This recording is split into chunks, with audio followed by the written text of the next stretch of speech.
আমি কি তোমার মেয়ের ঘরে শুতে যাচ্ছি নাকি? সম্বন্ধীকে তো ভালো কথায় কাজ হবে না। আমি যে ডিটেলসটা দিয়েছি কাউকে বলবি না, না হলে লিক হয়ে গেলে আমার চাকরিটাই থাকবে না।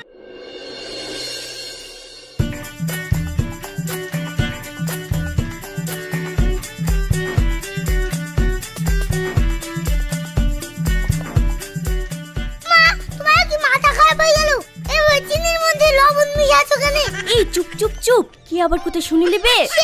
আমি চুপ করলাম, কিন্তু কেন করছো?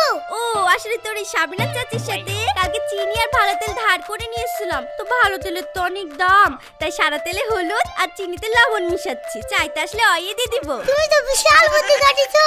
এই বুদ্ধি কোথা থেকে পেয়েছো? দাদির কাছ থেকে নাকি? বাপ, বুদ্ধি করে না চললে হবে, জিনিসপাতির যা দাম বেড়েছে। যাক, তোকে ওসব নিয়ে ভাবতে হবে না, তুই ঘাটে কি গাটা ধুই আয়। ঠিক আছে, তাহলে তুমি তেল সাবানটা দাও। ও কি বলছিস বাপ? তুই আমার ছেলে এই বাড়ি থেকে তেল সাবান নিয়ে গা ধুবি? ও বুঝেছি, ঠিক আছে তাহলে গামছা খান দাও, গাটা ধুই আসি।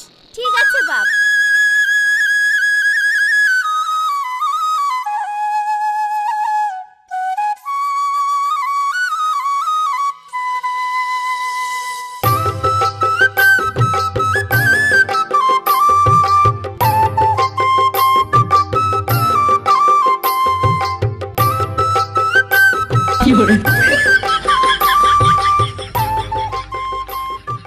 চাচা, তোমার একটি সাবান কো, দেখি তো কেমন লাগছে। এই সাবানে ফেনা হবে? ফেনা হবে না মানে? গপ গপ করে ফেনা হবে। এই সাবান আমার ভাই বাংলাদেশ থেকে এসেছে। যাই সাবান। চাচা বলছো ঠিকই, কিন্তু আমার বিশ্বাস হচ্ছে না। বিশ্বাস হচ্ছে না? তাহলে তুই নিজেই মেখে দেখ ফেনা হয়েছে কি হয়েছে না। শালা গরু, ইয়ার লাগি তোর বডি সরু, সাবানে আবার ফেনা হয় না। যাক, চালাকি করে সাবানটা তো মাখা হয়ে গেল। চাচা তোমার কথাই তো ঠিক গো, সাবানে তো ফেনা হয়েছে।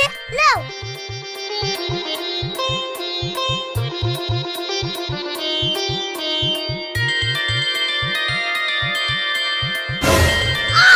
চাচা, পাটা যায় মুস্কান লাগলো গো।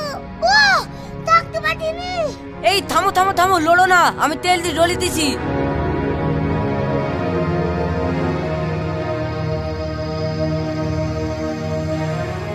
চাচা এই পাটা তুলে গিস। এটা তুলে দিছে। কি করে? সব লেগেছে চাচা, সব লেগিস।